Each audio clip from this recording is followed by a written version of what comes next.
Historically, formerly enslaved people have always fought for equality.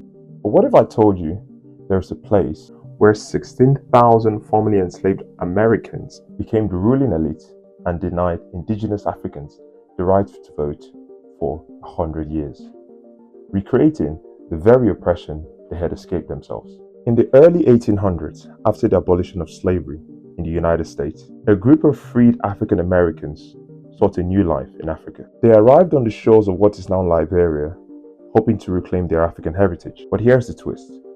They brought the very American customs with them. Imagine stepping off a ship and building a new life, complete with plantation-style homes and American-style governance. These settlers wanted to create a society that mirrored their vision of freedom, but they soon found themselves caught between two worlds, struggling for acceptance in their new homeland. As they built their communities, tension simmered between the settlers and the indigenous people. This was about more than just geography. It was a clash of cultures, identities, and histories. These settlers wanted to impose their new American identity, while the locals held on to their rich traditions. Assimilation, as you can imagine, wasn't easy.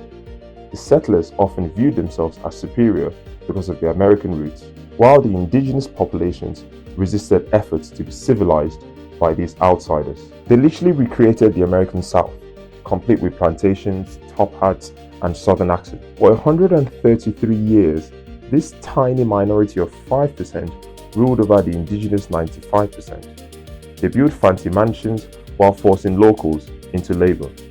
The irony. But here's the thing, they weren't entirely villains. They were mostly trauma survivors trying to build something better, who ended up repeating the only power structure they knew.